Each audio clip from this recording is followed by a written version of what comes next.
Hey, hey, hey. We are out of sync this morning, but we are getting it together for you. This is Dave and Hannah with WTF Talks. How are you doing, Hannah? I'm doing absolutely wonderful. We are we are killing me this morning. We are This killing is me. we are killing me. This is the third take, so welcome to a little bit more of an unhinged episode where we've tried a couple of times, gone back and restarted, which we hardly ever do. So, Uh, this is the I only want. episode we've ever done retakes on. Yeah, I don't know what's going on. And it was so bad we had to do it. So, anyways, welcome to Failing Forward with Dave and Hannah. Um, we've got some exciting things going on, and we just want to talk with you about a little bit about them. And obviously, we always want to talk about workplace culture and our WTF philosophy: work hard, tell the truth, finish the job. Um, so, Hannah, what were we going to talk about today? I forget right now.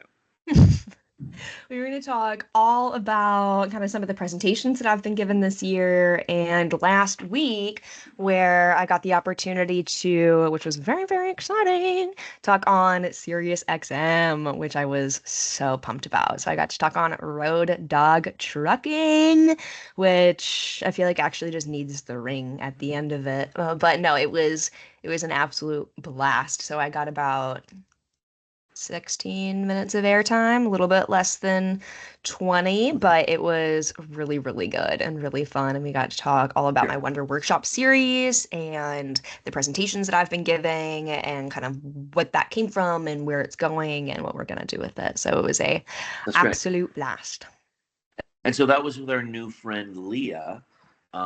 And Leah, you met at the National Private Truck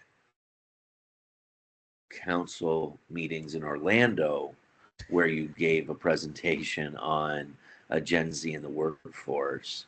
And you made me slam on the door really loud to scare people. Um, but I did it at the wrong time, and you called me out and you made me do it a second time. It was just super awkward for me, but you handled it perfectly, and the people were very generous. But tell us first about Road Dog Trucking and the radio show. What was that like to be on that? Yeah, so it was so much less casual than I thought it was gonna be. I was psyching myself out. I was like, this is the radio. Like, this is a big deal. This is super significant. And it wasn't, and I don't want to minimize it, and I don't want to depreciate the value of what that opportunity was for me because I am very thankful for the opportunity. But the stress that I anticipated coming with it was so much less significant than I thought. All And part right. of that was I didn't look up how many people listened to the show before I listened to it or before I did it. I was like, there's a couple drivers out there on the roads. Like maybe there's like five or six. No, it was not five or six people. It was substantially more than that. But I did not know that until afterwards, which was really beneficial.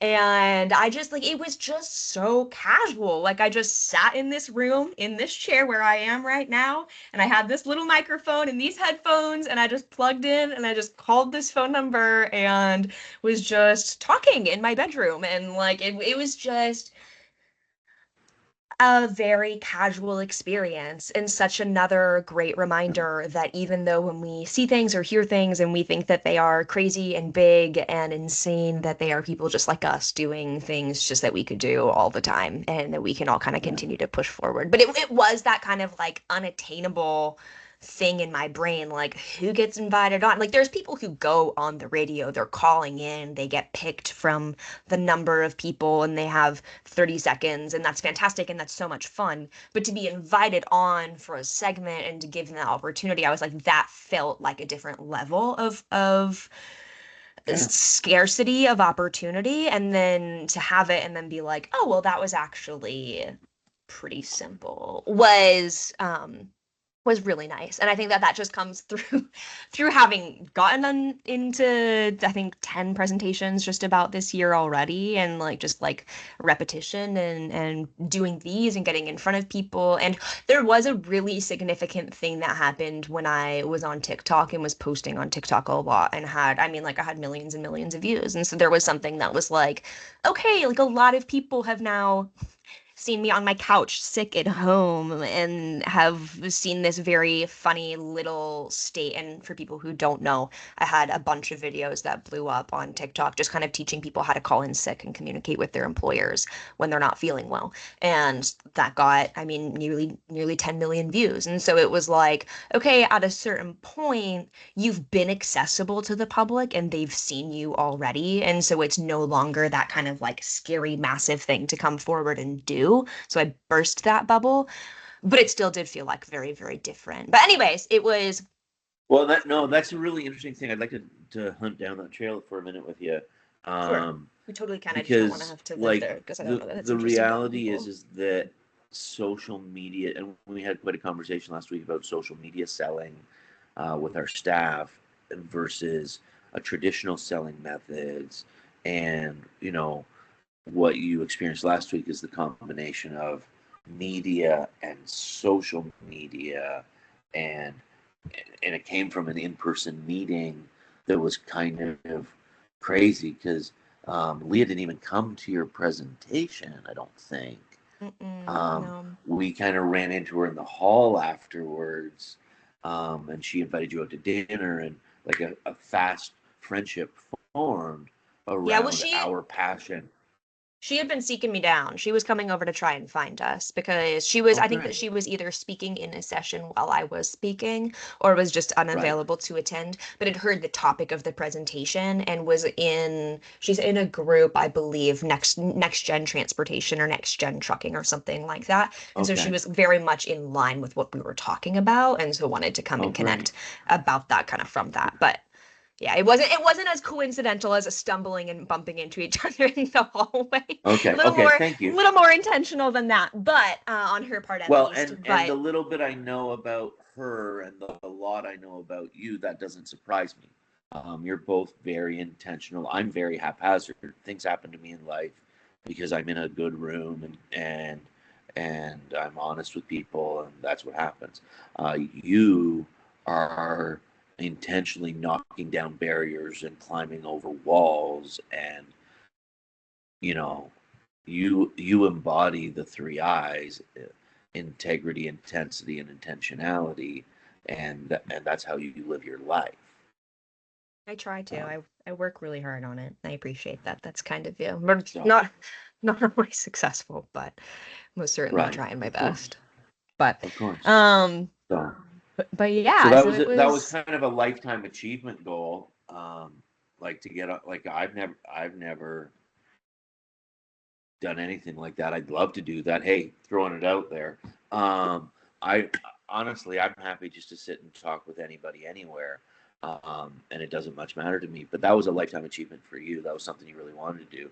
Another thing that you got to do this year was you were a guest speaker at an event at the Kia Center in Orlando, where yes. um, some of our new Orlando friends were hosting a big job fair, and they rent out the Kia Center to do it, and you got to speak, and it wasn't like down in on the No, basketball court area, but that's a not pretty yet. cool thing. Yeah. Yeah, I was really excited about that. I have probably four kind of checks off of my I mean, I would call it my now old bucket list. She's grown this year. We hit some things and we made it bigger. But yes, most certainly. I had never and for people in Toronto, like it's equivalent to speaking at the oh my Air gosh, this Canada is Center or horrific. Scotiabank Center. Scotiabank Center, thank you. That's what it's now named. But Yeah, so I was just kind of like jaw on the floor trying to park my car outside. Like, are you kidding me? This is the building that I get to go in and speak at? Like, that's so fun. And the Right? crazy part about that one was that wasn't even my Gen Z presentation. Like, I actually on Friday went and had a meeting with Orlando Jobs and like had a great talk with them and was chatting with them. And I was like, the craziest thing to me is that you haven't even seen what I'm known for. Like, y'all are just interested in me because you liked how I talked about goal setting, which I mean, I love goal setting. I'm happy to talk about that all day long. Don't get me wrong. But still, to me, I'm like, that was so, so funny Were they because not at the when you did the? never seen Oh, it. really? They've never seen it. They've only ever seen the goal setting presentation. And so I'm like, y'all, that's part of what like makes me so excited because I love the Gen Z thing. Don't get me wrong, it is so much fun. It's a blast. I love teaching people about Generation Z and helping connect the barriers. Just like there's so much joy in helping connect people who don't know how to be in a relationship together. But there is also something so beautiful about setting goals for yourself and learning how to accomplish them and like working towards that and pushing yourself to be something so different than you've ever necessarily expected. And there's something so fun about public speaking. And so seeing that kind of like escalate this year and grow beyond just Sure. the original presentation into what I can see as a career and a future for myself is very exciting. But yeah, that was the Kia Center, which was right downtown. And then right after that, I got to speak at the Orlando Convention Center, which was just as big of a deal to me. I'm like, that is one of the main, like, I don't know. I can't imagine in North America, there's more than 20 convention centers that have more action and Yeah. traction. The Javits Center in New York City would be one. And then there's the whole Mystique, and I don't know where the place is, but in one of the casino places in Las Vegas. Hmm. There's a few others, but Orlando is a mega center for conventions, Yeah. and having the opportunity to speak there for the National Private Truck Council um, is was amazing, and that actually stemmed out of something you did last year in Niagara Falls for the Hmm. Private Motor Truck Carriers Association, Yes. um, and and they had you back this year to lead a panel in Niagara Falls. How did the panel go? It was good. Leading a panel was fun. It was not my spot though. I enjoyed it, would happily do it again, but would not seek out those opportunities personally. I There's not as much room to do what I love to do, which is help educate people while I'm on stage. And I love the opportunity to pull information out of humans, but I don't know at this point in my career that that's the best spot for me. I think I need some more experience before I can really, really do that job justice. And Oh, so, I love doing that. Tag me in, coach. You get those opportunities, throw me in on your set. okay. You're a better public speaker than I am for sure, Thank you. I've put a and lot you're of reps really in. honing that. So, um, but yeah, so those are some really cool things. Yeah. Um, And then oh, you next, go coming ahead. next, people haven't heard this yet. I haven't put this out because I haven't gotten the right PR package to kind of start promoting it. But I am going to be speaking kind of like my next big one that I'm really excited about is Women in Trucking, which is this fall in November. And so I'll be in Texas for Women in Trucking, talking all about workplace diversity and inclusion on a panel. So I'm pretty pumped about that one. See, and I like Okay. being on the panel. I like being asked the questions. Yeah, you want to give your opinion, you want to weigh in, but leading the panel is more. Um, you have to be more controlled in what you do, which is why I never get invited to do that because nobody believes that I can be controlled. So, well, hey, that's some pretty exciting stuff. So, Hannah, what what about all of this stuff that you've been doing, these opportunities you've been getting? Um, how do you draw that back to the WTF? How does that? How did WTF inform you getting these opportunities, or um, or get in the way? I don't know. Well, I would say the biggest thing for me around the WTF right now is that the presentation is not a finished job. I originally came into the presentation and was thinking that the presentation was the job. I was like, I can do this and I can give this, and this can be what is really valuable to people.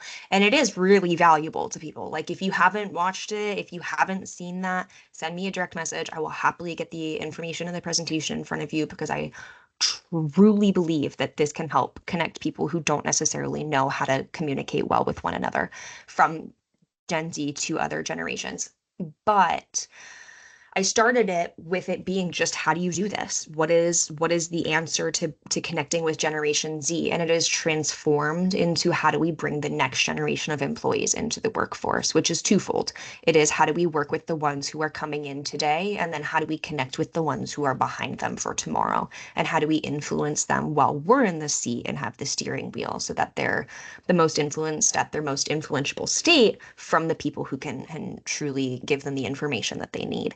And so this is transformed into the Wonder Workshop series, which most people have seen the first one if they follow me, which is the truck driver. But at the end of the presentation, I come back to this, okay, guys, we want to hire these Generation Zs. We want to bring them in, but we're looking at this skill gap that is so significant and it's only getting worse. And so there is a lack of people who want to come into this workforce because so many people from Generation Z have grown up either A, living and watching social media and trying to strive for something that is different and new, right? You had all of those kids from 20, 30, 40 years ago who wanted to be athletes. They wanted to be hockey players. I wanted to be a race car driver. You wanted to be a radio host. Like those things, which are great and amazing dreams. And I don't want kids to not have dreams, but I do want their dreams to be founded in something that's going to be available to them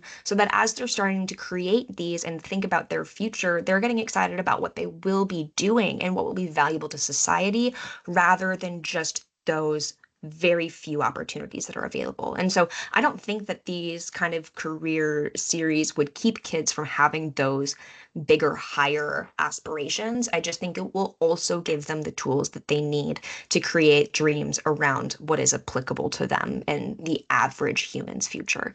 And so that is what is it to be a truck driver? And it's going to be a full dang series, and that's what the finish the job comes back to is Sure. it's not done when I get off the stage. It is, guys, this is the problem. You're trying to talk to these people, you're trying to talk to this generation, but they don't want to talk to you because you didn't get them interested when it mattered most. The kids start thinking about their careers between 4 and 7. It's the very first time they're asked, what do you want to do when you grow up?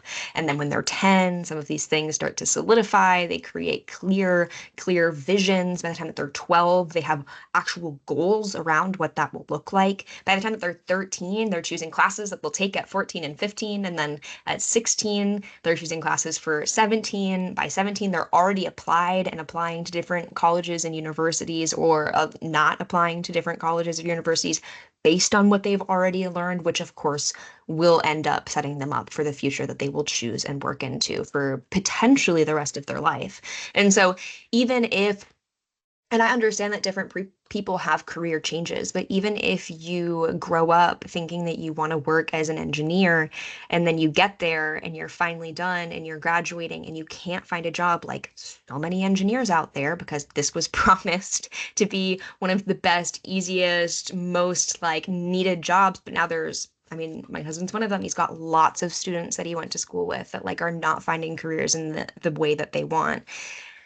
And I mean, that's just part of the market today as well. But then you need to take it back and go, okay, well, what's available? What can I do? How can I contribute to society? And from every field. And so I wanted to start with transportation because that's where we live and breathe. And so I just wrote one. I'm so excited. I just wrote one about a forklift driver, and I'm writing one right now about a garbage truck driver. And I just finished one about the word is escaping my mind right now, a plant manager, and kind of what Okay. that will look like. And so I'm looking for some artists who are students to kind of help bring the series to life in some pictures and continue to Okay. push it through and create this big full thing. But yeah, it's not done. It's not done. Not And done. it's not going to be It's done not for a done. And the very long reality is time. we're never done. Right. We're never done working. Um, like retirement isn't the ultimate goal of working. Working is something that we need to do every day forever, because I'm not saying like go out, get a job and do that job every single day. I'm saying keep your mind active, keep your body active, keep engaged in things that bring you fulfillment and add the value for society. And whether that's volunteering somewhere or whether that's working in a plant or driving a truck or whatever it is you do, find value in what it is that you're doing, and contribute to society through that. It's partly about making money and it's partly about making a contribution. And I really like how your series and vision for this is to create um,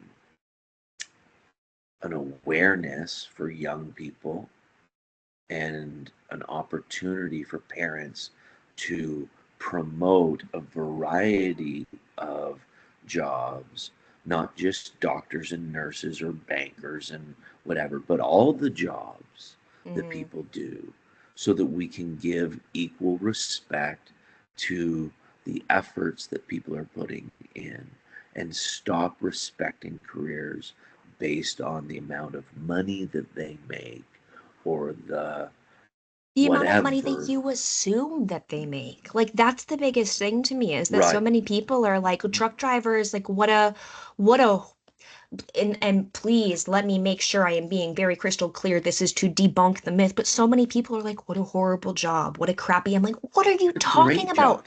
They Have can you, make they can make 6 figures a year. They can live in their truck if they so choose. Like there are different paths that they can go on that can make that the career of their lifetime. But they just right, nobody would necessarily know about it unless it became an option to them. But right. yes, this is We about we educating them employ on we employ bunches everything. of truck drivers that love being truck drivers.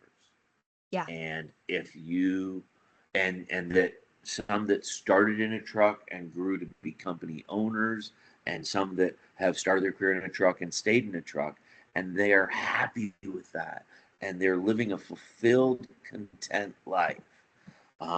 And my goal in life is godliness plus contentment equals great gain. That's the formula for success in life to me. And if you can have contentment, you can have it all. Hmm. So And how do you, so, okay, and maybe we'll finish it with this because we're coming to a good amount way of over time here. time. But how do you live the WTF philosophy with that? With the like you're always working hard, the job is never finished, you need to finish the job, but you're living in contentment. How does that cohabitate in your world?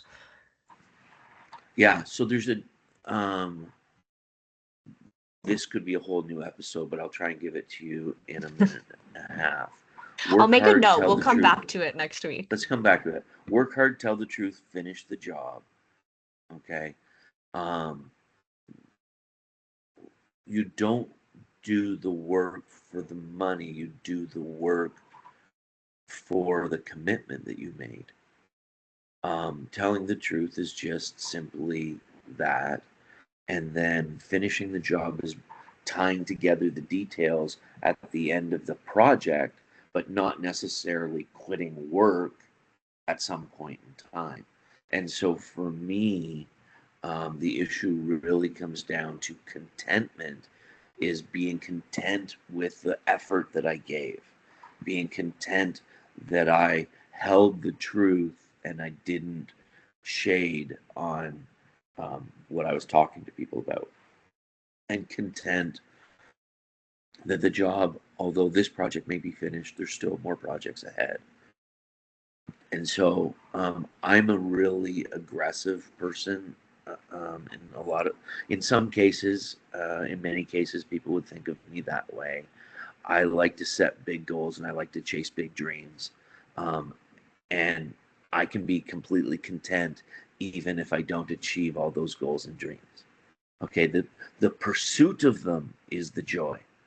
The accomplishment of them is a wonderful feeling, but I'm not discontent just because I want to do X, or I want to make X, or I want to achieve X. And then, fortunately for me, made up in my personality, and this is somewhat different from yours, I recover from failure really quickly. Rude. No, I'm just kidding. You're absolutely right. So, no, it's just you have a higher achiever thing than I do, and I have a high achievement goal, but I'm ready to reboot at almost any moment. Control Well, Alt okay. Delete on my life. I have to argue with that in a Okay, sense. go. I Go. your ability post 50 to control alt delete your life is so much more minimal than I feel like you're letting on. Like Oh, it's your hand used to be, and this is a bad analogy to use because you like to use the open hand analogy on like what you give and take, but is more, I'm struggling yeah, post 50. firm Yeah. in your grip. You're a little bit, I think, more nervous to make big, I don't have as rash, much runway. aggressive decisions. Um, So can I your break that down for you in two easy No, I'm not steps? done yet. No. Okay. Your ability to recover from much more minimal things is significantly higher. Like this is going to interact and interfere with your week, with your day, with your year, so much significantly better, so much higher. I am very good at throwing shit at the wall and seeing what sticks for the next 40 years of my life. And if I fail at that, I'm actually much better at recovering. But if something that happens in my daily, weekly, or yearly life messes up, that it significantly impacts me in an anxiety-induced way. That like I think we're just flipped, and I think that's probably just a matter of age. But you're right. I don't always recover from rejection or Momentary failure. setbacks. Yeah, Oh, well, but it's a I little think different. that that's a really good observation, Hannah, because the reality is that I have my 10,000 hours of being rejected by people in. I'm an expert at that, right? I've Mm. got 30 years of selling in people. I've heard no a bunch of times, and so I know how to absorb and reflect that. Um, and my one of the things that was easy in my 20s and 30s and even my 40s, early 40s, um, was we hadn't achieved much. We hadn't, we had done a lot of things, but we hadn't accumulated a lifetime of earnings. And so what I was risking to restart was a smaller pile. The pile's is a bit bigger now. It's not as big as I'd like it to be. It's not as big as some people's. It's bigger than other people's. It doesn't really matter the size of the pile that you have. As my mom said, it's not what you make in life. It's how much you spend of what you make in life. Mm. And so it really never matters how much money you make. It only ever really matters how much money you spend out of how much money you make. But that's a whole different diatribe. Um, for me, I really just want to be a good steward of what I have. And part of that is I have three kids that work in my family business, and I want to make a pathway for them. And risking their futures is much more fearful for me than risking my future.